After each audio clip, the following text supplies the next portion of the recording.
Kei ngā kere matua, kei ngā toto aireka o te motu rarau mai, tau mai ki te hui. Ko mihi ngā rangi tēnei, e mihi atu nei, kia koutou katoa. Welcome to the Hui, Māori current affairs for all New Zealanders. E taro ake nei.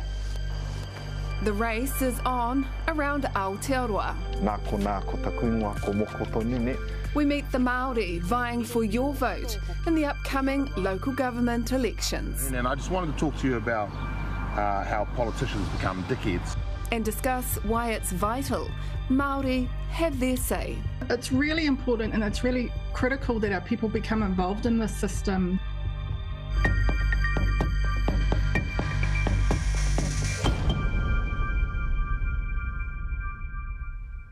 Tahuti mai. It's where many of the most crucial decisions about our communities, our whenua and our resources get made. Local body elections are coming up. And this year there are 29 Māori wards and 6 Māori constituencies, as well as numerous Māori candidates standing across the motu. We'll be meeting some of them soon. Engari matua rā I tēnei hōtaka. Te whanganui ātara, Wellington City is shaping up to be one of the most hotly contested and closely watched mayoral races in Aotearoa, with 2 impressive Māori candidates at the forefront. They are current Labour MP Paul Eagle and former Green Party Chief of Staff Tory Whānau. Tēnā kōrua. Kia ora. Kia ora. Well, let's just get straight into it. You've represented a Wellington electoral seat for 5 years now. Is there a single action, legislation or a bill that you've driven that could directly benefit Wellingtonians? Well, the big one for me was the for well-being. So when Labour first got into power, I knew that that was a big priority for the government to restore those. So that was to ensure that councils and local government across New Zealand could have a broader mandate to do what mattered most to their communities. Luckily enough, the then Minister, and still the Minister for Local Government, Nanaia Mahuta, said, look, rather than a local bill, or a member's bill, sorry, I'll take that as a government bill. So that went through without any fuss, so it was a good win. Yeah, and so that's been legislated, and so now the 4 well-beings are social, cultural, environmental and economic. Ka pai. Tori, tēnā koe, your slogan, I get things done, not just talk about it. What would you highlight in your list of achievements that reflects this statement? I'm very proud of my experience at Parliament as the Chief of Staff of the Green Party. So behind the scenes, I was the leader, so to speak. So I took the party through 2 very tough general elections, as well as 2 government negotiations. And that involved working across party lines with the Labour Party and New Zealand First, which in itself I think is a bit of an achievement. So I like to think of myself as a real relationship builder, someone who knows how to bring people together and work towards a common vision. And that is something that I think Wellington City Council really needs, and something that I would be honoured to do. You both are left-leaning politicians, if you like, or candidates. So, Paul, what do you think the difference between you and Tory are? What would you tell a voter? Why vote for you and not Tory? That's all right, you go for it. I mean, for me, it's about restoring the mana of Wellington as the capital city of Aotearoa, New Zealand. And I guess the greatest thing here is that Wellingtonians have a choice. And that's really what's been offered up. You can either have more of the same, Tory or myself. And what I know will you specifically focus on? Sure. I mean, for me, it'll be the big thing for me is, and I've got 3 things, but one of those things is just getting back to basics. I mean, Wellingtonians have said, look, there's things like fixing the pipes, our pools and our parks, our public transport. But I think for Māori, the big thing will be housing. How are we going to grapple housing in the capital city, Te Whanganui Ātara? We've got social services providers out there saying, pick me, we can be part of that solution. This council's not engaging or embracing those solutions for Māori that I think we should. So housing, I think, is going to be the biggie. Okay, so housing and some of those social services there, and talking about the waste as well. Is that similar to you? Are you different? Yeah, tell absolutely. me about what are you going to focus on? My top priorities are very much the same as Paul. So water infrastructure, housing, effective public transport. Something that I like to add to that. So we know that we have a lot of vulnerable people on our streets. So as well as getting them into a warm home, we must give them access to things like mental health support or alcohol and harm reduction, that real wraparound service. So I'm going to be quite big on that. I suppose my differentiation to Paul, I mean, we share the same values, is that I'm a newcomer to the game, some fresh blood, so to speak. No offence, but and I think I'm going to be quite willing to be quite bold when it comes to decision making. So I want to pick up on that because when I googled the median age of Wellingtonians, it's 34. It's younger than the average New Zealander average. I guess the question for you, Paul, is, you know, what are you going to offer young people in Pōneke? Well, I mean, I'll bring that experience of being a councillor, the Deputy Mayor, and have been in Parliament, but I want to bring all that experience back to say to our people, all people, but particularly those in their 30s, if we're looking at that, to say, you know, there's going to be a blueprint for a generation of action that I want to implement. And that's something where I've talked about housing, but making Wellington, restoring that mana as the capital city, to say what are the things that make Wellington better than other parts of Aotearoa New Zealand. And so it's being attractive enough to say we've got some basics to do, but we've got these things to do which take time. And those are the things like making sure that our rangatahi and others can afford a home to rent or to buy. They don't go to Tamaki Makaurau or Tautahi, they come to Te Whanganui-a-Tara, but that's going to take time. Kia ora. Speaking of mana and mana whenua, what do you think the aspirations of mana whenua in Pōneke are? I think, like I've met with, and I know Paul has as well, a mana whenua, and a lot of it is to do around housing and effective public transport, and of course our environmental obligations. So whatever decision we make on council has to be kind of climate resilient, because that's exactly the sort of city we need to build, and kind of taking that back to our rangatahi as well. We've got to leave the city better than how, you know, how we're currently running it, and I don't think anyone disagrees with that. But on top of that, the biggest barrier for keeping them here, our talent, our graduates, everyone, is the cost of living. So I agree with Paul. That comes down to housing. It's going to take some time, which is why after water infrastructure, we need to start building as many houses as we can.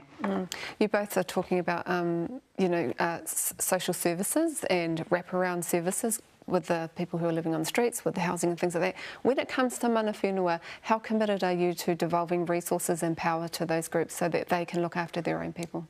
Well, this council took a long time to sign those documents that acknowledge the relationship. Well, we need to move on from that. You know, they are ready to move in this space.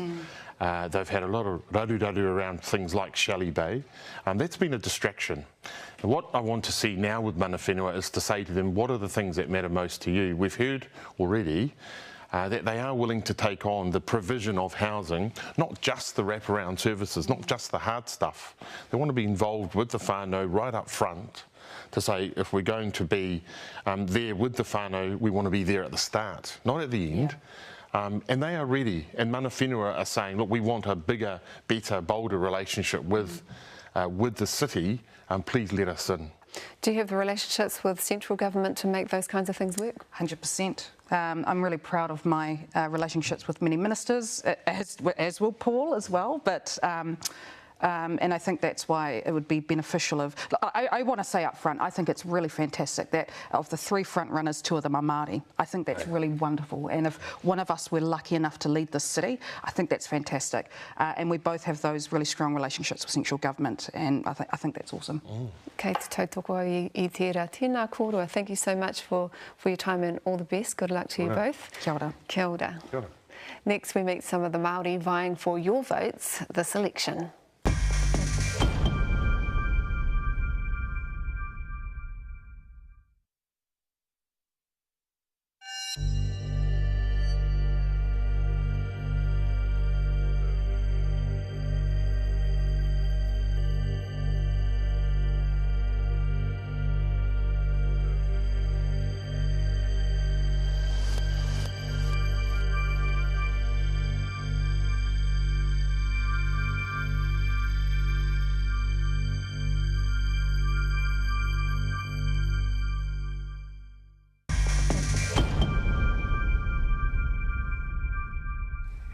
Auraki mai anō, time to meet some of the candidates who have thrown their pōtai into the ring for the upcoming local body elections. Tuatahi ko Toi Iti, who is seeking re-election to the Bay of Plenty Regional Council. Ruapehu District Councillor Elijah Pue, who is running for Mayor, and Far North District Councillor Mokotepania, who is also running for the mayoralty in his rohi. Tēnā koutou. Kia ora. No mai, hara mai. Let's just get into it. So, Moko, there's about 52 dedicated Māori seats across 27 districts. What does that mean for Māori now?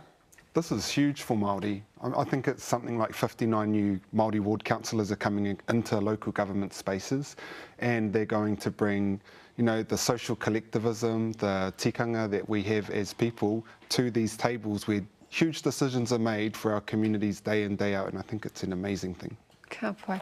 Toi, interesting, you're standing on a Māori Party ticket this year, so why do you think it's important to align the local government aspirations with that national you know, the National Party, the Māori Party and the National Party? Yeah, because local government is downstream from central government. They pass the legislation, we create and enforce the policy at the local government level, or the regional council does. And so it just made sense for me that there should be that alignment with the work that Brawari and Debbie, the great work that they're doing down there in Parliament.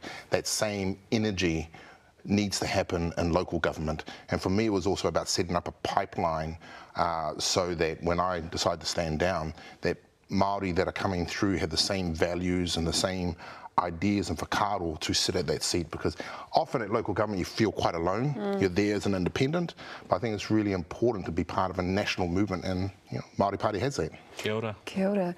I guess, Elijah, because you're at home, where you're representing the council there, so do you feel like you represent your people or the council, or is it both? How do you kind of play it? Oh, my iwi? Yeah. Yeah, look, my whakapapa doesn't go away with me any certain day, so I can absolutely say that I represent my iwi and my whakapapa, because that's with me. But I represent my community at the same time. I'm also Pākehā, which people often don't remember, so I think I can walk quite vividly, I suppose, in both worlds. Yeah. We just recently had the local government conference, and many of you were up there on the stage talking about making decisions for 80 years and that we're not making them, you know, 10 years isn't far enough. You know, what do you think about that, like in terms of the planning that you've done as a councillor? What does it look like for your great-grandchildren? It has to be intergenerational. We're now planting seeds for shade that we will not get to be under. That's the reality of the situation. Local government is nauseatingly incremental. And so you might be banging on the table all you want, but the reality is the machinery, the institutions themselves are really burdened by this inertia. So we do need to make these decisions. We need to keep that pressure on. We need to be talking about constitutional change, because that is the only way that we're going to get the kinds of equitable partnership that we talk about and that we want under the Treaty of Waitangi, the tiriti. What do you want us to all know about the views of rangatahi, of young Māori for the future? Well, this is one of our new catch cries for local government, is making mokopuna decisions so that we're good ancestors for our mokopuna in the future. But I mean, I teach at Te Kura Kaupapa Māori o Kaikohe as well, and our rangatahi want to, I was saying this to Elijah in the car, what our rangatahi want is to make sure that we leave them a planet to actually live in and for their children to live in, and if we don't start making those longer term decisions about making sure that we look after Papa Tuanuku, then we aren't going to be. So, you know, we've got these really long-term plans that we need to actually think about how we implement these big changes, and it has to start now. We have to actually start now. It's not tomorrow or when the next council, a 3 years election cycle, will see what happens next time. We actually have to start thinking about that right now. So give me an example, because Toi talks about incremental decision making at local government. When you're talking about the environment, can you give me an example of how you could plan for 80 years? Oh, well, one thing we know is that, like, we can forecast already where the sea level is going to rise in 100 years' time, in 50 years' time. So we already know that there are communities that we have in my district anyway. Elijah's is in the middle of the North Island, so not him. But we know that there are communities that we're actually going to have to look at moving. And do you know what? We're not talking about any of this at all. Before the pandemic, I was in Florida, and Miami Beach City already had posters up everywhere on every bus shelter saying, change is coming, the city will change because of climate change, get ready. And they had a website for you to go look at. And that was 4 years ago. Yeah, I think with us we've got one of our biggest exports is tourism, right, with Kororuapehu right in the heart of our district. Winters are getting shorter and shorter. There are less jobs available on the maunga. We need to start considering what does that look like for our future. I think the unique thing about us young Māori candidates at least is that we're going to be in that future. So when we think 20, 30, 40 years, we're still there. And that's the unique thing, you know, against perhaps others that might be a little bit older. Plus, you're from there, you're never leaving because that's your Tangata whenua. Talking about those te tiriti relationships with local government, and you know, your iwi is quite established there now. So what does it look like, and what does the future look like? Yeah, I think if you think about Te Wāheke Mai, which was the kaupapa of the Local Government New Zealand Conference, this whole notion around co-governance was talked about a lot, but actually what we've agreed to in the Ruapehu at least is that some iwi aren't quite ready for that. You know, some iwi are still struggling to man their pai or get someone to wash the dishes. You know, I'm at my marae and Raitahi sometimes cooking the kai, lighting the fire, maybe doing the karanga, but also actually doing the whai kōrero. You know, so are we actually ready for that as a nation? And equally, are iwi ready? And I'm not sure if we've quite got there yet. Some are though, and if you think about some of those policies or ideas that the Māori Party are doing at central government, you know, te tiriti, what does it look like, and what actually is co-governance? Are we actually lying to ourselves and pretending it is? What do you think the future is, and what do we have to put our you know, our po in the ground? Yeah, the future could be a lot of lovely sounding words on documents and a bunch of window dressing, because I think the reality is until there is constitutional change, partnership is going to be window dressing. It's incredibly difficult to navigate a post-settlement landscape for local government entities to go out. Who do we talk to? Do we talk to the post-settlement entity? Are they the office of the iwi, or are they the iwi? Let alone, you know, we use terms like mana whenua, tangata whenua, Māori interchangeably, but they're not. So the real challenge, I think, is at a constitutional level. That's why it's great that the Māori Party, Te Pāti Māori, is pushing that. Until we have that, I feel we're just going to be tinkering around the edges. It's still a job for us in local government to ensure that as we're tinkering around the edges, that we're standing guard and ensuring that we're not losing ground, but really that constitutional and landscape shift needs to happen. I think a lot of the time you're waiting for iwi to settle, and actually the opportunity is right now. As you said, we need to make decisions tomorrow, the next day and the next day. Don't wait around for the treaty settlement process to start a co-governance or a partnership arrangement. Let's go knock on the door and say hello. Let's go to the marae tuahui and say, how can we help? Housing, climate change, the works. And Kaikoura is the seat of the Whanau District Council. It's also the seat of Te Runanga Iwi o Ngāpuhi. And we don't have any formal arrangements or partnerships with that iwi. They're not settled yet, and we don't know when they will be. And we always talk about that being the saving grace, that if only Ngāpuhi would finally settle, then the future for the North is going to look bright. But do you know what? We've still got mahi to do right now. And be careful what you wish for. Even if you do settle, that's just the beginning of the journey. It sometimes makes the situation even more complex. The other thing we talked about at our GNZ conference was Māori time is about when the time is right, not about imposing it. We're ready, get ready yourselves or get settled. No, taihoa. Let's wait till we get the karanga so that we can heed that call. We are not great voters when it comes to local government. We don't have much time, but can you just share a message with those who might be watching why they should register and vote? Oh, absolutely. I mean, for our whanaunga listening, in last election, the national turnout was like 42 or 43%. And that's just not good enough. If we want to make changes, we have to actually get into the table, get into the system, and work from the outside and the inside in every way that we can. So I urge all whanaunga who are listening to make sure they're enrolled to vote, make sure that they get out and vote, and make sure that they put in some really good candidates to represent them at the table. Okay. Is your phone on? Can people contact you and ask you questions? Absolutely, 24/7, and they already do. You can send me a letter as well, like someone did yesterday. You've got till Friday to enrol at Te Whānau. You need to get in there. This is your one democratic right. You know, please don't moan. Please don't ring me and moan about the result of the election if you don't vote. Get out there, have your say, vote number 1, Elijah. Yep. Toi, whakaaro? Yeah, tautoko. I did tautoko and the kōrero of these rangatahi. This is the future. You know, really we're creating spaces for future generations to come through. I don't think we have the answers here today. Yeah. If somebody says that they do, then don't vote for them. They're lying to you. But we need to create spaces so that rangatahi can come through with answers for future generations. Tēnā koutou. Thank you so much for joining us and all the best. We hope you get all the things that you're dreaming for, councillors, mayoralties, the rest of them. Tēnā koutou. Kia ora. Next we discuss why it's so important for Māori to cast their vote.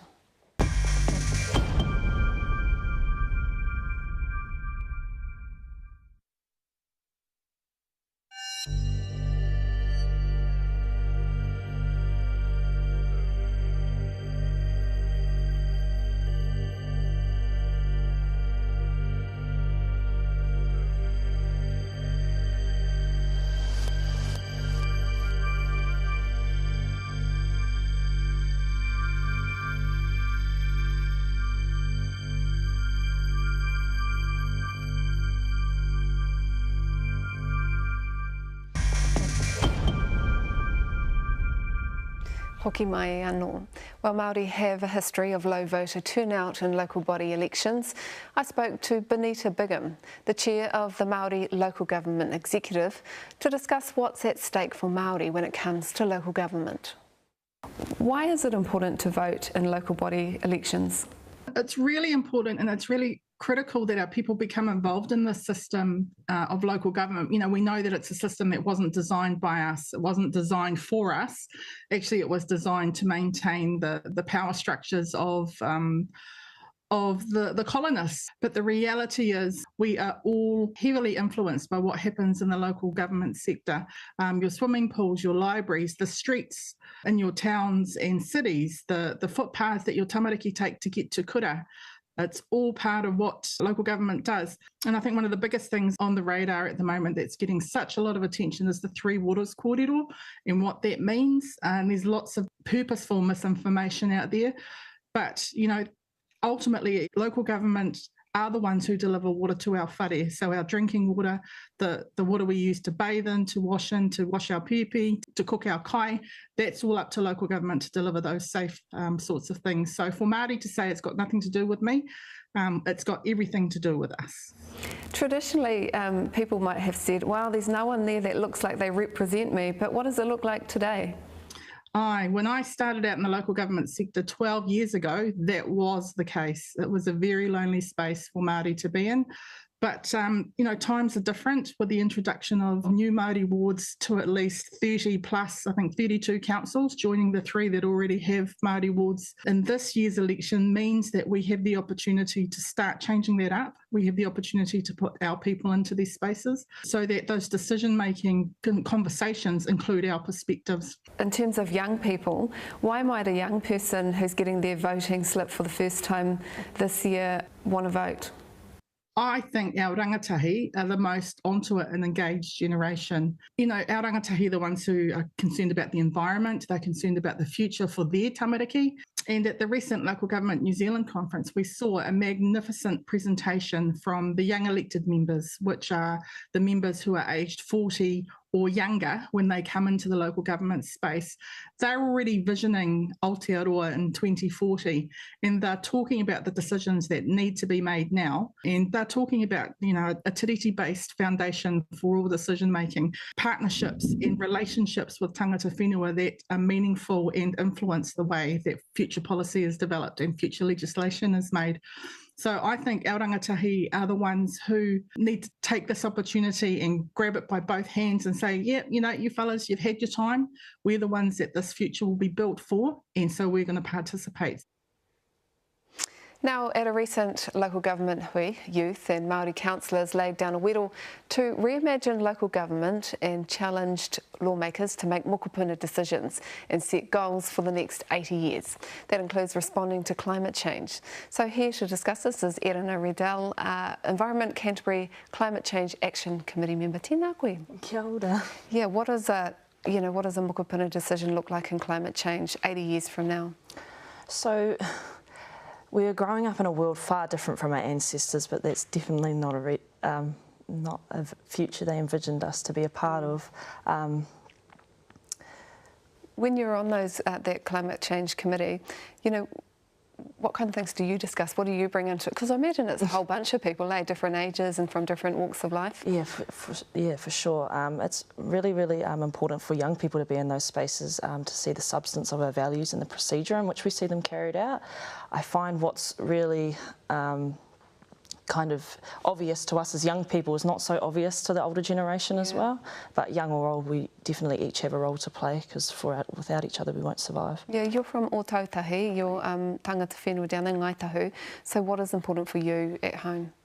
Particularly with our marae ara wairua, it means fast rising water. We're kind of having discussions at the moment around flooding in our area, whether to move from the reserve in which we were set on or to move up the hill. What's that going to look like under the context of climate change? We have hapus that are neighbouring that are talking about three waters infrastructure when their infrastructure isn't up to date as it is. They've been petitioning since 1912 for that. There is a lot of, we've got, what was it? It's a big job. It's a big job, being young and bringing all those kaupapa into, a pretty serious environment for you. How do you deliver it, and what's the response? How do they respond to someone so young? I've come actually surprisingly a fair amount of support, but it's still quite hard. I find that if you're trying to articulate the problems and what the solutions look like, especially from a context of a young person that has so much more broader issues, it can be quite hard and quite challenging. Also realising you don't actually have to know everything in order to have a value-based opinion on it. You don't have to be exceptional in your own right in your spaces in order for your voice to be valued. And I think once we get over those misconceptions, then we can really thrive. Tell me, there's a lot of young people who care about the climate, look at the climate change protest. What would you say to them in terms of local coming into this space, whether it's as a councillor or whether it's one of these committees that you can get involved with? Talk to them about that. Just show up, honestly. I probably only started engaging in these spaces probably like 2 or 3 years ago. It was actually supposed to be more of a time filler and a hobby for me, and then it turned into so much more than that. But yeah, definitely I find that the grassroots bottom-up levels approach is so much better, and especially I find that when a regional council backs you and then when you have communities who take you in as their own, that's when all the magic happens. And I love it. I really, really love it. I can't actually imagine my life without it right now, but most people would be like, what? Have you got any ideas of how we can get more youth, Māori youth, voting? Like at the moment it's, there's ads on TV and things like that, but what should we be doing? I find it's hard when young people, like in the context of my friends, and especially with climate change, I've had many conversations with my friends. Most of them can't actually focus on climate change. Others don't actually want to bring children into this world because the institutions and the systems that we have at the moment, they don't have any faith in. It's like if you don't see yourself in those spaces, and it's also that misconception that you have to know how all the mechanics of government works in order to have a value-based opinion. But yeah, just more of us in those spaces, more people passionate about it. But also I find that people will vote when they're reacting to something that's being taken away from them. Although young people have more, what's the word? I'm trying to think. Like we have so much more informed young people, we have so much more passionate young people that aren't afraid to ask questions. But I think that that's from the people before us. But yeah. But vote, whatever it is. Whatever you might think, just vote. Ka nui te mihi ki a koe, ka nui te mihi ki a koe rangitere manuhiri tuarangi katoa. Don't forget to register and cast your vote. E hoa ma no hora mai rā.